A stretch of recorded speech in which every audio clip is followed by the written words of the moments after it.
네, 안녕하십니까. 민주화 정책을 부탁해 민주정부의 진행을 맡은 이용민입니다. 네, 오늘은요, 민주연구원에서 발간한 스튜어드십 코드 활성화 방안이라는 주제의 보고서를 가지고 민주연구원의 최한석 연구위원님 모시고 말씀을 좀 나눠보겠습니다. 박사님 안녕하세요. 안녕하세요. 네, 안녕하세요. 두 번째 출연이시죠? 네, 그렇습니다. 예전에 대내외 경제 전망과 시사점이라는 주제를 가지고 경제 전망을 해준 적이 있는데 네. 오늘 두 번째로 출연해 주셔서 또 좋은 주제를 가지고 말씀을 해주실 것 같습니다. 다른 분들도 계속 많이 나왔으면 좋겠어요. 아 예. 먼저 오늘 주제가 스튜어드십 코드 활성화 방안인데 그게 정확히 무엇인지 말씀해 주시면 좋을 것 같아요. 그러니까 스튜어드십 코드라는 게 기본적으로 주식 시장에서 기관 투자자들이 투자 대상 기업 의 의사결정에 적극적으로 관여하도록 하는 일종의 행동 지침을 의미를 합니다. 그러니까 개인 투자자가 아닌 기관 투자자들이 기관 투자자라는 게 이제 국가별로 정의는 좀 다르긴 한데 일반적으로 대규모의 돈을 타인으로부터 빌려서 그걸 전문적으로 운영하거나 투자하는 법인체를 얘기를 하고요. 우리가 아는 은행이나 보험회사, 자산운용사, 뭐 연기금 등이 포함이 됩니다. 근데 국민연금 같은 맞습니다. 그렇죠. 근데 이 기관 투자자가 지금까지는 투자 대상 기업의 의사결정에 적극적으로 관여를 안 했는데 이제부터 적극적으로 관여를 해서 그 돈을 맡긴 고객의 이익을 극대화하도록 유도를 하자라는 내용이고요.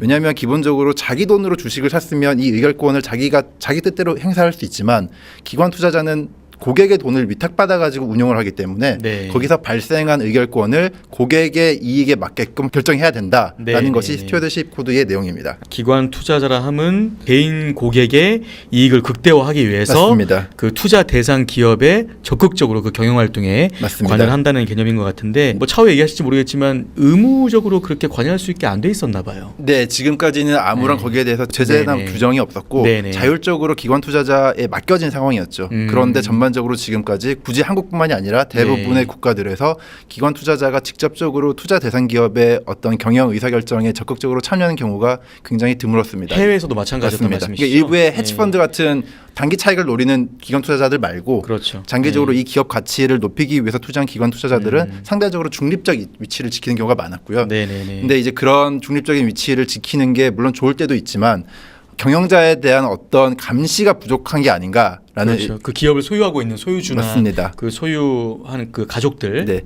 그래서 그런 흐름에서 스튜어드십 코드가 나왔고 뭐 자세한 건 뒤에서 좀 더 설명하도록 하겠습니다. 말씀하셨지만 해외에서도 이런 부분이 잘 안 됐었는데 어쨌든 이게 한국 사회에서 더더욱 중요해진 이유가 좀 있을 것 같아요. 말씀해 주시면 좋을 것 같아요. 특히나 한국 사회에서 최근에 잘 아시겠지만 오너 리스크가 굉장히 부각되고 있어요. 오너 리스크라는 게 지배주주 또는 지배주주의 그 가족 일가가 도덕적 해이나 혹은 부당 사적 이익 편취 등으로 인해서 기업 가치가 훼손되는 경우를 의미를 합니다. 그러니까 그 기업 소유주가 이제 기업은 완전 자기 것이 아닌데 얼마 전에 있었던 대한항공 총수 일가의 갑질 사태도 그렇고요. 네, 맞습니다. 실제로 물벼락 갑질이라고 얘기하죠. 그 사건이 있은 이후에 대한항공 시가총액이 2,200억 정도가 빠졌고 그러면 일반 다른 소액 주주들은 가만히 있다가 주가가 빠지는 피해를 경험하게 되는 거죠. 그리고 예전에 또 호식이 2마리 찍힌 사례가 있었는데 여기 기업의 회장님께서 그 여비서를 성추행을 해서 당시에 이 기업에 불매운동이 일어났습니다. 그래서 치킨 가맹점과 관계없는 일반 가맹점주들이 매출이 40%까지 빠지면서 굉장히 큰 피해를 본 사례가 있습니다. 그 외에도 뭐 CJ나 뭐 미스터 피자 여러 사례가 있었고요. 한국에서 이렇게 오너 리스크가 지금까지 굉장히 크게 부각이 되고 있었는데 그 이유는 크게 두 가지로 볼 수가 있어요. 하나는 기업 내부적인 요인이 있고 하나는 기업 외부적인 요인이 있는데 내부적으로는 그동안 한국 사회가 상대적으로 선진국에 비해서 소유와 경영의 분리가 잘 안 돼 있었습니다.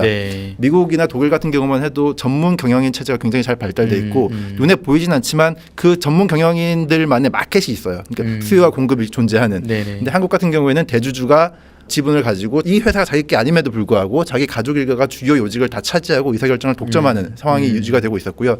그렇기 때문에 뭐 이사회 독립성이나 회계 감사의 투명성도 굉장히 낮은 상태를 유지하고 있었고 또 외부적으로 봐도 미국 같은 경우에는 주식시장을 통해서 독일 같은 경우에는 채권자 주로 은행을 통해서 그 경영자의 경영이 올바르게 이루어지는가에 대한 감시가 잘 이루어지는데 한국은 지금까지 그 외부 견제 시스템도 굉장히 취약했다고 얘기를 하고 있습니다.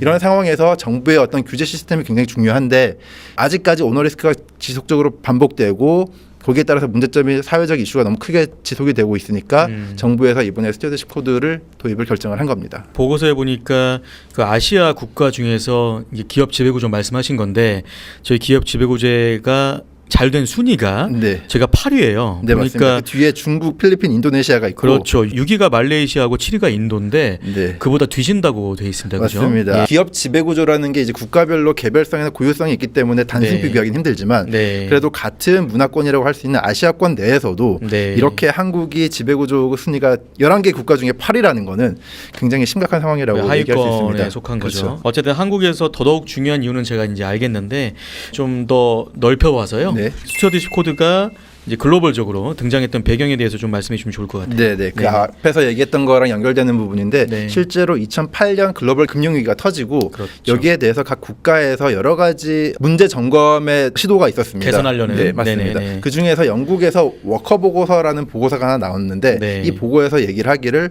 글로벌 금융위기가 터진 이유는 그 각 기업의 경영자들이 이 경영을 자기 마음대로 전횡을 했기 때문이고 그 중에서 이 전횡을 견제를 해야 되는 기관 투자자가 그 역할을 충분하게 하지 못했기 때문에 글로벌 금융위기가 터졌다. 그 이유 중에 하나다라고 얘기를 한 거죠. 근데 사실 그 전에는 이론적으로 기관 투자자는 대규모의 자금을 가지고 기업의 상당한 지분을 취득하기 때문에 이 기업의 주가가 올라가면 자기 이익도 덩달아 올라가는 거죠. 그렇죠. 그래서 이 기업이 잘 경영을 해서 앞으로 계속 그 가치를 키워나갈 수 있도록 전략적 의사결정에 어떻게 영향을 미칠 수 있는 능력도 있고 전문성이 있기 영향력이 때문에 있는데. 맞습니다. 예. 그리고 그런 모티베이션도 있는 거죠. 네네네. 근데 그럼에도 불구하고 지금까지 그런 게 잘 안 이루어졌습니다. 그래서 영국에서 그런 보고서가 나왔고 영국에서 처음으로 스튜어드십 코드가 그 이후에 도입이 됐고 그 이후에 뭐 일본, 캐나다, 미국, 스위스 등등등 지금 계속 도입이 되고 있고요. 처음 영국이 도입한 게 2010년이라고 2010년입니다. 예. 네네. 그리고 2016년 12월에 한국도 도입을 했습니다. 한국형 스튜어드십 코드를 도입을 했습니다. 이제 한 1년 반 정도 된 거네요. 네네 맞습니다. 네, 그래서 네. 앞에서 말씀드렸다시피 기관 투자자들이 그동안 굉장히 중립적 입장이라는 태도하에 경영에 대해서 투자를 해놓고 관여를 안 한 거죠. 이 기업이 뭐 정말 사건이 크게 터지기 전까지는 그냥 일반적으로 다른 의사결정을 할 때 예를 들어서 주주안건에 가서 의결권을 행사를 할 때 거기는 분위기에 따라서 그냥 편승해서 의결권 행사를 한다던가 그런 태도가 지속이 되어 왔는데 이제 그런 거를 바꿔보자 어떤 기관 투자자의 사회적 어떤 책임이 존재하는 게 아닌가라는 흐름에서 이렇게 도입이 됐고 실제로 2017년에 상장기업 정기주주총회 안건의 그 데이터를 좀 살펴보면 네. 기관 투자자의 반대 의견이 전체 중에서 2.8%밖에 안 되는데 굉장히 낮네요. 굉장히 낮은 겁니다. 아예 관여를 안 했다는. 네, 아예 안 했다는 예. 거죠. 그러니까 100개 중에 한 3개 정도 반대를 했고 나머지는 네네네. 아예 관여를 안 했다는 네네. 거죠. 근데 실제로 이 안건을 분석하는 그 자문사들의 공고율은 21%였습니다. 21%를 해야 평균인 건데 평균이라고 하기보다는 갭이 바람직한 굉장히 건데 크네요. 3%밖에 안 되니까 갭이 굉장히 컸고 네, 이런 의미에서 도입이 됐고 실제로 네. 국민연금도 금년 하반기 7월로 예정이 돼 있다고 알고 네. 있는데 스튜어드십 코드를 도입할 예정으로 지금 계획이 되고 있습니다. 보고서 쓰신 거 보니까 올해 4월 말 네네. 기준으로 37개사의 기관 투자자가 네네. 이 스튜어드십 코드를 도입을 했어요. 네, 말씀하신 대로 맞습니다. 하반기 이제 국민연금도 네. 도입을 할 것으로 예상되고 있고. 네, 도입이 일단 의무성은 없고요. 네. 이 기관 투자자들이 자신들이 이걸 도입할 것이다 안 할 것이다라고 자율적으로 결정하는 겁니다. 일단 기본적으로. 어쨌든 그간 이제 중립적 태도의 견지라는 차원에서 그렇게 해 왔는데 사실상 중립이 아니라 방관적인 태도였다라는 맞습니다. 말씀이시고, 맞습니다. 예. 그래서 이렇게 스튜어드십 코드를 활성화했을 때 기대 효과가 있을 것 같은데 좀 조목조목 살펴주시죠. 기본적으로 기관 투자자가 투자 대상 기업의 경영에 관한 의사결정에 적극적으로 참여를 하는 거니까 그걸 이제 전문적으로 주주 관여 활동이 높아진다고 얘기를 하는데 네. 주주 관여 활동이 높아지면 당연히 오너 리스크가 발생할 수 있을 자의적인 행동이 줄어들게 됩니다. 네. 기업의 가치를 높이기 위해서 오히려 더 노력을 할 요인이 높아지는 거죠.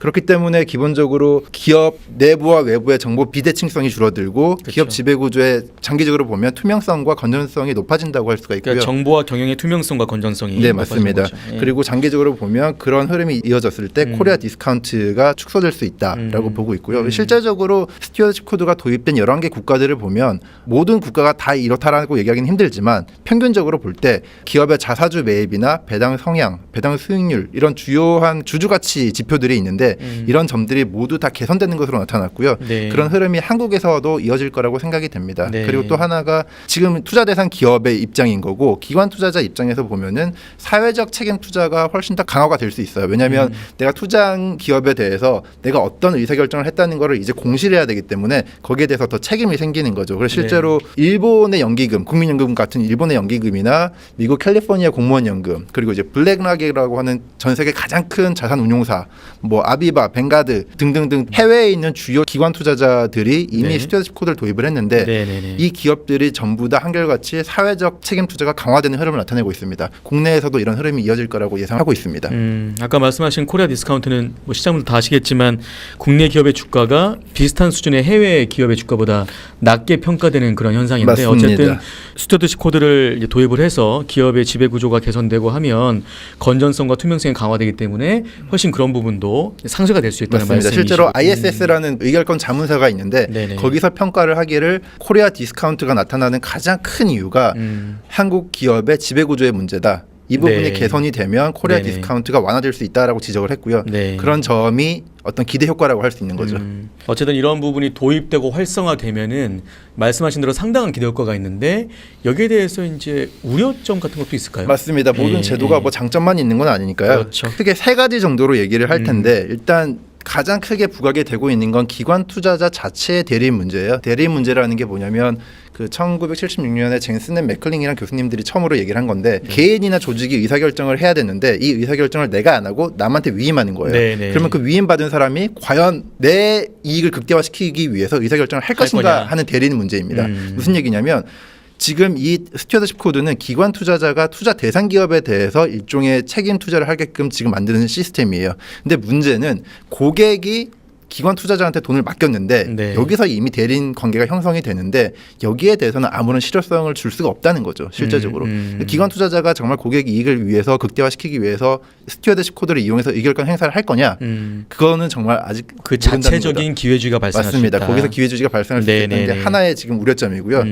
또 두 번째는 단기 투자, 기관 투자자의 단기 투자의 우려점입니다. 기관 투자자가 일반적으로는 다른 개인이나 뭐 다른 투자자들에 비해서 장기 투자를 한다. 이게 한번 주식을 사면 오래 갖고 있는다라고 알려져 있지만 그 기관 투자자의 평균 투자 기간도 굉장히 줄어들고 있는 상황이고요. 또 기관 투자자 안에서도 너무 다양하기 때문에 뭐 헤지 펀드나 뮤추얼 펀드는 굉장히 짧은 투자 기간을 갖기도 하고 그래서 이걸 일괄적으로 얘기할 수가 없고 기관 투자자들이 단기 투자 패턴을 만약에 보인다면 오히려 기업 가치를 훼손하지 않을까라는 우려가 있습니다. 무슨 얘기냐면 한국에서는 대주주가 약간 나쁜 어감처럼 느껴지기도 하지만 실제로 학문적으로는 대주주의 어떤 긍정적인 이익도 굉장히 많이 보고가 되고 있어요. 무슨 얘기냐면 이 기업에 내 지분이 높기 때문에 이 기업의 부와 나의 개인적인 부가 조화가 된다는 거죠. 얼라이먼트라고 합니다. 이 기업의 부를 키우는 게 나의 부가 커지는 거기 때문에 훨씬 더 적극적으로 이 기업을 성장시키고 육성시킬 의지가 있다는 거죠. 그리고 훨씬 더 장기적으로 맞습니다. 그 기업을 위해서. 근데 만약에 기관 투자자가 여기 들어와서 단기적인 차익을 노리기 위해서 어떤 기업의 R&D 투자나 장기적인 투자를 하지 말고 그 돈으로 예를 들어서 배당을 줘라 혹은 지금 당장 뭐 자사주를 매입해라 이런 식으로 나오면 그 기업의 장기적인 성장 가능성이 희생되지 않을까. 훨씬 더 가치지향적인 경영활동을 맞습니다. 훼손시킬 수가 있죠. 그런 우려점이 있고요. 또 마지막 하나가 연금 사회주의인데 연기금 사회주의라고도 얘기를 하죠. 1980년대 70년대 미국에서 먼저 등장을 했어요. 주식시장에서 연기금의 비중이 굉장히 높아집니다. 한국에서도 지금 국민연금이 거의 130조 가까운 돈을 주식시장에다 투자를 하고 있는데 이 기업들이 자신들이 투자한 기업의 경영활동에 적극적으로 참여를 하게 되면 결국은 연기금이라는 거는 퍼블릭 섹터에 있는 거고 기업이라는 거는 프라이빗 섹터에 있는 건데 정부가 연기금을 통해서 각 기업을 컨트롤할 수 있는 게 아닌가라는 우려가 있는 거죠. 그래서 그런 점에 대해서 이런 세 가지가 민간 지금 시장의 자율성을 좀 해칠 수 있다는 거죠. 그런 우려점이 있습니다. 보고서 내용 보니까 이러한 기관 투자자의 실무적 단계에서의 어려움이 있을 거라는 내용도 쓰셨어요. 그러니까 기관 투자자가 이제 투자 대상 기업이 있을 텐데 그 기업들이 이제 다양화되면 그것들을 실제로 다 컨트롤할 수 있겠느냐 이런 우려점도 있는 것 같아요. 맞습니다. 이제 이 부분은 제가 얘기를 뺀 이유가 이건 이제 기관 투자자 입장에서의 어려움인데 실제적으로 기관 투자자들이 뭐 수십 개의 펀드를 가지고 있고요. 그 펀드 안에 그 리스크를 해칭하기 위해서 수십 개, 수백 개의 기업을 가지고 포트폴리오를 짭니다. 그러면 이 기관 투자자가 이 펀드 매니저가 자신들이 투자한 기업의 리스트를 파악하고 있지만 이 각각에 있어서 어떤 이슈가 발생하는지를 그거를 적극적으로 분석을 하고 거기에 대해서 의결권을 행사한다는 게 쉽지 않다는 거죠, 실제적으로. 어떻게 이런 점들을 보완할 수 있을까요, 그러면? 그 보완점은 뒤에도 있긴 한데 이런 부분을 일단 보완할 수 있는 방법은 기관 투자자 자체적으로 모든 걸 파악할 수가 없으니까 이거를 대행해주는 일종의 자문사가 있습니다. 자문 시장을 자문사도. 활성화하자는 게 일단 예, 제 예. 일종의 뭐 활성화 대책인데 뒤에서 얘기를 하겠습니다. 네네네. 어쨌든 우려점도 있고 기대 효과가 있지만 이 기대 효과가 주는 그 효과들이 훨씬 상쇄할 수 있는 부분이 크기 때문에 네. 어쨌든 도입을 하고 활성화해야 된다는 건데 맞습니다. 이러한 활성화의 필요성을 어쨌든 종합적으로 한번 정리해 주시고 네. 그리고 세부적인 방안들도 한번 조목조목 얘기해 주시면 좋을 것 같아요. 앞에서 말씀드렸다시피 기대 효과도 있고 우려점도 분명히 있습니다. 네네네. 모든 제도가 다 좋을 수는 없으니까. 네네. 그럼에도 불구하고 지금 오너리스크 사태를 계속 반복해서 지금 일어나고 있는데 그걸 이런 방치할 수 없죠. 상황을 개선시키기 위해서는 네네네. 스튜어드십 코드의 도입이 필요하다. 특히나 앞에서 말씀드렸다시피 한국은 정부 규제 시스템의 의존도가 굉장히 높은 편이기 때문에 이런 흐름이 필요하다고 생각이 되고 네. 각 국가마다 기업 지배 구조는 다르지만 그럼에도 불구하고 기업 지배 구조가 투명화되면 기업의 내부와 외부 간의 정보 비대칭성이 줄어들고 대리인 비용이 줄어들기 때문에 그 기업 가치가 올라간다는 데에서는 모든 국가들에서 모든 학자들이 동의하는 부분입니다. 그렇기 때문에 그런 측면에서 볼 때 실보다 득이 더 크다고 판단이 되고 있는 네. 상황이고요. 그래서 제가 제안을 하고 싶은 건 크게 세 가지인데 하나는 국민연금의 독립성과 전문성을 강화를 해야 된다는 측면입니다. 보건복지부에서 국민연금의 스튜어드십 코드 도입을 지금 제안을 했고 금년 하반기에 지금 도입이 예정이 돼 있고 7월로 지금 언론에서 나오고 있는데 네. 근데 실제로 국민연금이 의결권 행사를 어떻게 하는지가 지금 아직도 상당 부분 우려가 높은 게 사실이에요. 예를 들어서 KB금융지주의 사회이사를 선임을 하는데 네. 2017년 11월, 그러니까 작년 11월이죠. 그때 노조에서 추천한 사회이사에 대해서 국민연금이 찬성을 했어요. 이 사람을 사회이사로 선임합니까? 예스라고 한 거죠. 근데 4개월 뒤에 금년 3월에 갑자기 똑같은 사람에 대해서 바뀐 게 아무것도 없는데 노라고 얘기를 합니다. 근데 사람들이 생각하기에 국민연금이 어떤 이런 표를 행사를 할 때 외부의 이해관계에 따라서 표를 행사하는 게 아닌가. 왜냐하면 4개월 만에 갑자기 결과가 너무 바뀌니까. 버리니까. 네. 그런 우려점이 있고 그때 상황에 따라서 네. 설령 독립성이 있다면 그러면 그때 바뀌고 지금 바뀐 게 전문성이 부족한 게 아닌가라고 생각을 하는 그러게요. 거죠. 그런 우려점에 대해서 뭐 이렇게 해명했거나 그런 게 있나요? 해명을 한 거는 지금 기억이 잘 안 나고요. 돌발 질문입니다, 여러분. 네. 이해해 주시고요. 다만 이제 국민연금 측에서 그런 의사결정을 할 때 민간 전문위원회를 더 추가를 하고 또 여기에 대해서 독립성을 보장을 하고 그런 여러 가지 지배구조 방안을 네네네. 지금 발표를 했고요. 아마 네네네. 금년 하반기부터 그게 아마 시행이 될 거라고 예상을 하고 있습니다. 하지만 이제 제도가 바뀐다고 당장 이런 어떤 특성들이 바뀌는 건 아니니까 네. 지속적인 노력이 필요하겠죠. 어쨌든 국민연금이 영향력이 막강하기 때문에 이 국민연금에 대한 독립성과 전문성을 강화해야 된다. 맞습니다. 라는 말씀이셨고 두 번째는 뭐죠? 두 번째는 이제 투자 대상 기업 입장에서 그런 어떤 공시를 할 때 이거를 좀 의무화하자라는 얘기입니다. 지금 무슨 얘기냐면 스튜어드십 코드를 도입을 해가지고 기관 투자자가 요청을 하면 이 기업이 여기에 대해서 공시를 하게끔 돼 있는데 이 공시가 의무는 아니에요. 네. 이게 기업 입장에서 내도 되고 안 내도 되고 그리고 낸다고 할 때 이 내용도 자기한테 유리한 것만 쓰는 경향이 있어요. 실제적으로 2016년 12월에 제도가 도입이 되고 2017년에 한번 시행을 해봤더니 한국에 있는 상장 기업이 756개인데 총 이 중에 70개 기업만 보고서를 공시를 한 거예요. 그러니까 실제적으로 공시를 안 해도 손해보는 게 없다는 거죠. 그러면 이럴 경우에는 제도의 실효성에 문제가 있는데 실제적으로 다른 OECD 국가들, 특히 스튜어드십 코드를 도입한 다른 국가들을 보면 이 제도를 도입하고 안 하고는 자율이지만 도입을 했다면 이 공시는 의무화해서 하는 방안을 다 택하고 있습니다. 그래서 한국도 지금 공시를 의무화하는 방안을 필요하지 않을까? 단계적으로. 네네. 그래서 지금 아마 자산 2조 원 이상의 기업에 대해서 내년인가요? 의무적으로 공시를 하게끔 이제 바뀌고 있는데 네. 점차적으로 그런 흐름이 이어져야 된다라고 생각을 하고 있습니다. 네. 세 번째는 뭐죠? 그리고 마지막은 앞에서도 말씀드렸다시피 자문시장을 좀 더 경쟁적으로 만들어야 된다는 얘기예요. 네, 무슨 얘기냐면 기관 투자자가 모든 이슈들을 다 파악할 수 없는데 네. 이 이슈들을 파악해서 기관 투자자에게 이렇게 하십시오라고 조언을 해주는 자문사들이 있습니다. 의결권 자문사라고 얘기를 하죠. 여러분들이 기사에서 많이 보셨던 그 삼성물산 제일모직 합병 때 많이 등장했던 ISS 혹은 글래스루이스 이 두 회사가 이제 전 세계적으로 가장 유명하고 한국 기업도 4개가 있습니다. 그런데 이 전 세계적으로 유명한 2개 ISS와 글래스루이스가 거의 시장을 독점하고 있어요. 네. ISS나 글래스루이스가 제시하는 의결권의 어떤 조언이 너무 영향력이 커지는 거죠. 그렇죠. 근데 만약에 ISS가 일종의 뭐랄까 불투명한 어떤 조언을 했을 때 이걸 따를 거냐 안 따를 거냐라는 문제가 발생하게 됩니다. 예를 들어서 ISS 모 회사가 원래는 모건 스탠리였다가 지금은 이제 젠스타라는 사모펀드로 팔려서 지금 뉴욕에 있는 회사로 팔렸는데 네. 이 기업이 주식을 많이 갖고 있는 회사에 대해서 과연 ISS가 그 기업이 손해볼 만한 자문을 할 수 있겠냐는 거죠. 그러니까 이럴 경우에 이해상충이 발생할 수가 있기 때문에 이 자문시장을 좀 더 경쟁적으로 만들어서 좀 더 바람직한 조언들이 나올 수 있게끔 그런 환경을 만드는 게 중요하다고 생각을 하고 있습니다.